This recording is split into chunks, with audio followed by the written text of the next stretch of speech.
Hello, bonjour à toi, bienvenue dans les causeries de Pascal. Aujourd'hui, je tenais à te parler d'un sujet qui me tient beaucoup à cœur et ce sujet s'appelle la motivation. Alors pourquoi ça me tient beaucoup à cœur? Parce que quand j'ai l'idée de diriger mes équipes commerciales, eh bien, c'était mon thème de prédilection puisque j'étais orientée vers la vente et la performance commerciale. Et forcément, pour être une bonne vendeuse ou un bon vendeur, eh bien, il faut avoir une forte motivation qui doit être entretenue jour après jour et avoir de la motivation, déjà de l'automotivation pour donner du sens à ce que l'on fait et pour se garantir des résultats plus que performants. Et la motivation, justement, c'est quelque chose qui n'est pas si évident que cela.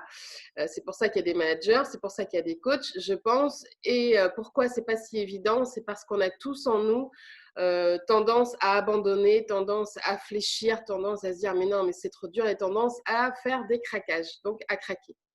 Alors, ce que je dis pendant des années, entre autres à mes équipes, et c'est ce que je te dis aussi aujourd'hui, c'est que déjà, pour avoir et pour garder une bonne motivation, et c'est déjà avoir un motif suffisant pour passer à l'action. Motivation, c'est quoi? Motivation égale motif pour passer à l'action. Et bien, même ça ne suffit pas. En tout cas, sur du long terme et sur de la longue durée, ça ne suffit pas. Alors moi, je viens te partager 3 leviers pour justement conserver de la motivation, surtout sur de la longue durée, puisque si tu as un objectif qui soit conséquent, et d'ailleurs, quel que soit ton objectif, eh bien, il va falloir que tu gardes et que tu entretiennes cette motivation sur du long cours. Donc, le premier levier, c'est d'avoir un grand pourquoi. Il faut nécessairement, fondamentalement, que ton pourquoi soit suffisant. Et comment avoir un pourquoi suffisant? Eh bien, c'est très simple. Tu t'assois, tu prends un papier et un crayon, ou tu peux le faire mentalement, mais c'est mieux de le faire, je pense, par écrit, parce qu'il y a ton ressenti qui va être amplifié. Il y a vraiment ta force pensée qui sera là et qui va t'accompagner quand tu feras juste ce travail et cette réflexion. Donc, comment avoir et trouver son grand pourquoi? Eh bien, tu vas juste trouver ton objectif, pourquoi tu veux, je ne sais pas, je donne des exemples, ça peut être la vie perso ou la vie professionnelle. On va prendre des exemples concernant la vie personnelle. Tu veux perdre du poids ou tu veux arrêter de fumer, ça c'est les grands classiques qui demandent justement, en termes d'objectifs, qui demandent une grande motivation pour être atteint. Alors déjà, tu vas te dire pourquoi je veux perdre du poids ou pourquoi je veux arrêter de fumer. Bon, tu vas trouver une réponse. Une fois que tu auras trouvé cette réponse, eh ben, tu vas te demander à nouveau pourquoi. Pourquoi tu veux ça? Pourquoi tu veux aspirer à cela? Pourquoi tu veux atteindre ce résultat? Et quand tu auras trouvé ta réponse, eh ben, encore une fois, tu vas te demander pourquoi. Et ça, tu le fais jusqu'à trouver l'essence même de la raison pour laquelle eh ben, tu es motivé, tu es poussé et tu es déterminé à atteindre cet objectif. En général, ton grand pourquoi, tu vas le trouver au bout de 5 à 7, voire un petit peu plus de pourquoi. C'est ce qu'on appelle, c'est ce que j'appelle les pourquoi intermédiaires. Fais ce travail, va dans cette réflexion. Tu vas trouver vraiment ton pourquoi majeur, incontournable, euh, qui sera là et qui va vraiment, et qui sera un moteur puissant pour t'aider à garder, à conserver et à entretenir la motivation qui te sera nécessaire pour justement atteindre cet objectif. Deuxième levier pour toi, après avoir trouvé ton grand pourquoi, ça sera bien entendu et nécessairement de passer à l'action. Je t'en ai déjà parlé lors d'une de mes anciennes vidéos. Le passage à l'action est fondamental. Il y a trop de gens, peut-être que tu en fais partie, qui attendent que tout soit parfait pour faire, pour concrétiser. Mais ça, c'est vraiment égal plantage dans le mur parce qu'ils vont attendre longtemps.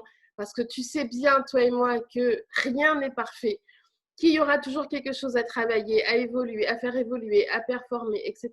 Et que c'est normal parce qu'on est tous imparfaits et nous sommes tous complets justement dans nos imperfections diverses et variées. Donc écoute, passe à l'action. Bien entendu, tu feras des maladresses, tu auras des erreurs, mais ça sera une preuve de courage que tu feras vis-à-vis de toi-même. Puisque quand on a tendance à être perfectionniste, eh bien, on développe un syndrome de peur.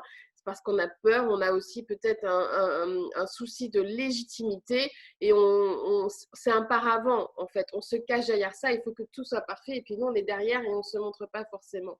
Montre-toi, sois vulnérable, sois authentique. Quelqu'un de vulnérable et quelqu'un d'authentique, c'est quelqu'un qui passe à l'action et qui se montre tel qu'il est.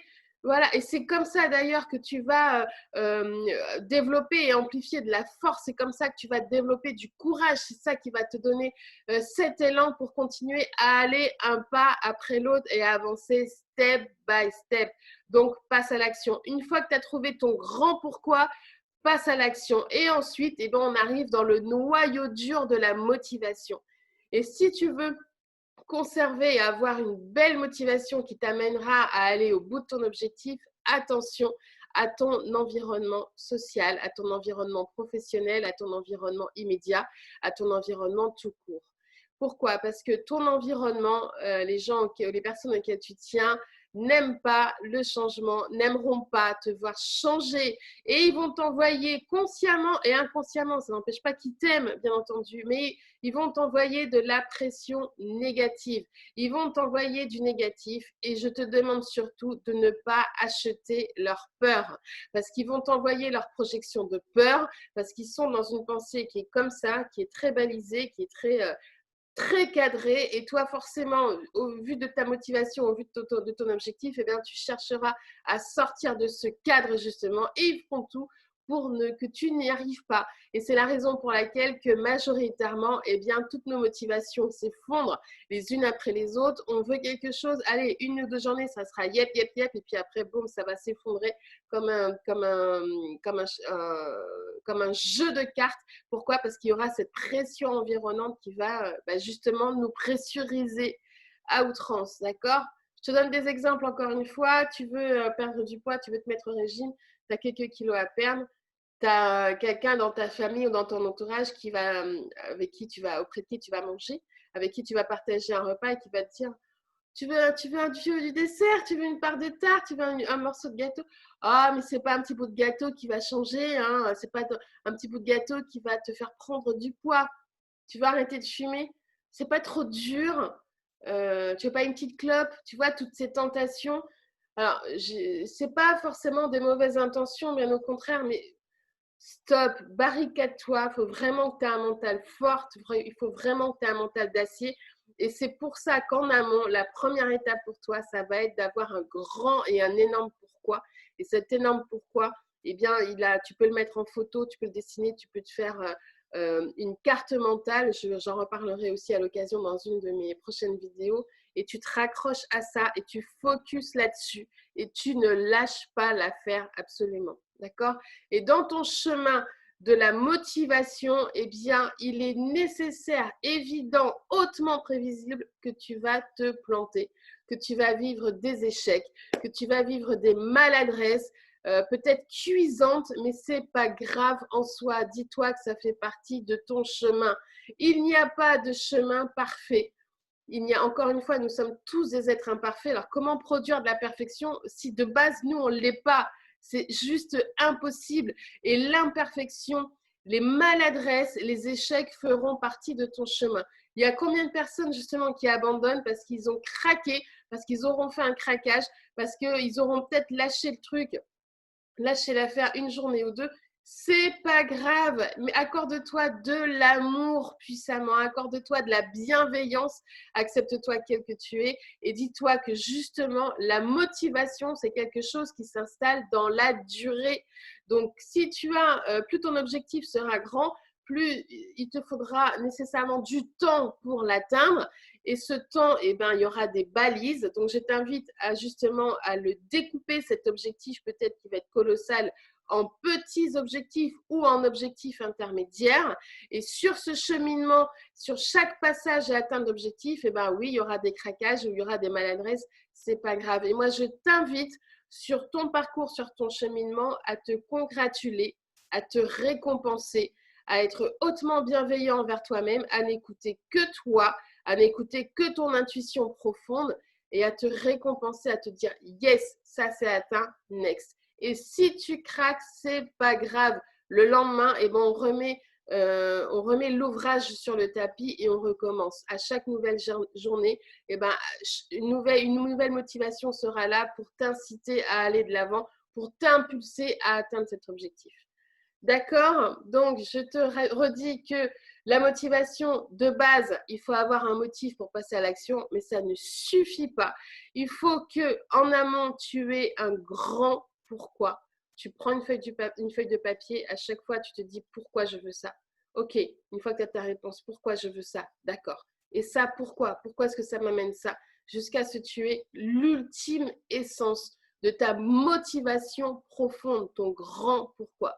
Une fois que tu as trouvé ce grand pourquoi, ben, tu te l'inscris sur un bout de papier, sur une carte mentale où tu te fais une photo ou une illustration que tu colles à ton frigo, que tu colles à côté de ton tableau de bord dans ta voiture, que tu colles sur ton bureau, sur ton ordinateur, où tu veux, mais que pour que tu l'aies présent à l'esprit. Ensuite, tu passes à l'action et tu n'attends pas que tout soit parfait parce que tout ne sera jamais parfait et tu accepteras tes maladresses et que tu accepteras tes erreurs parce qu'il n'y a pas de parcours sans erreur. Accepte-le, avance, montre-toi tel que tu es, sois authentique, sois vulnérable, sois toi-même et tu apprendras et tu grandiras de tes erreurs.